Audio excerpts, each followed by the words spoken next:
نحمده ونصلي على رسوله الكريم أما بعد أعوذ بالله من الشيطان الرجيم لا أقسم بهذا البلد وأنت حل بهذا البلد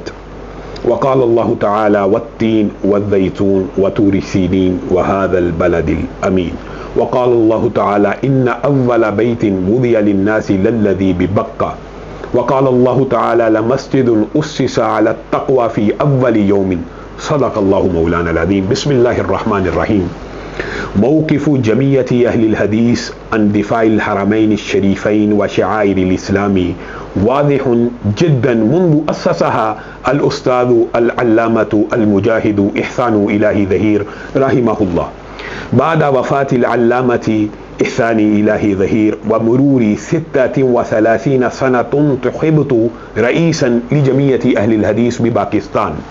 أقول رئيسا لجمعية أهل الحديث ونيابة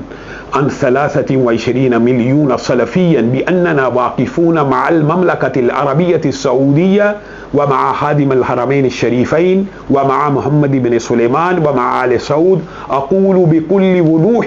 موقفنا عن دفاع الحرمين الشريفين ومتعلقاتهما هو موقف الشيخ إحسان إلهي ظهير رحمه الله، بأننا نضحي أموالنا وأولادنا ودماءنا وأنفسنا في طريق حماية الحرمين الشريفين، كما رسخنا قضية دفاع الحرمين الشريفين وشعائر الإسلام في نفوس شعب باكستان، مما لا شك فيه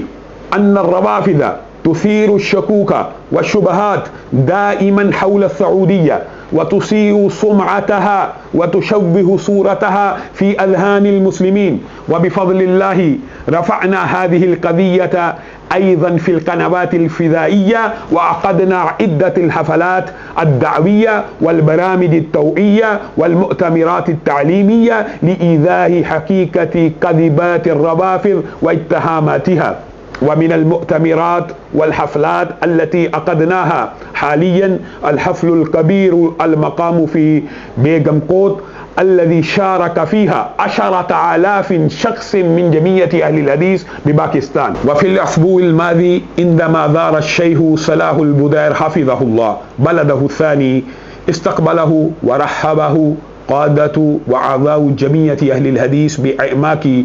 قلوبهم وشرح صدورهم، وندعو الله تعالى للدولتين الأختين باكستان والسعودية أن يحفظهما ويحرثهما من شر كل ذي شر. وأقول بكل ثقة ولوجه الله وأمام الله بأنني حاضر لتقديم تضحية نفسي وأهلي وأولادي ومالي لإعلاء كلمة الله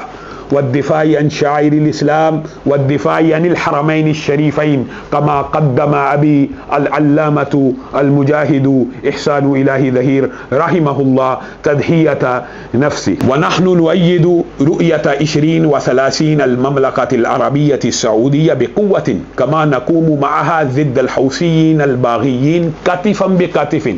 بل ستكون نحورنا دون نحورها ودماؤنا دون دمائها وأموالنا دون أموالها وفي كل شؤون الدين والدنيا. وفي الختام أعترف بخيرية سفراء المملكة العربية السعودية في باكستان وأثني عليهم، وبالأخص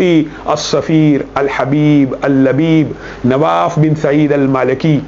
no doubt the best ever ambassador of Saudi Arabia in any country, وسالم الحارسي ويحيى السفياني وبندر الحكباني والآخرين، وفقهم الله جميعا لكل خير.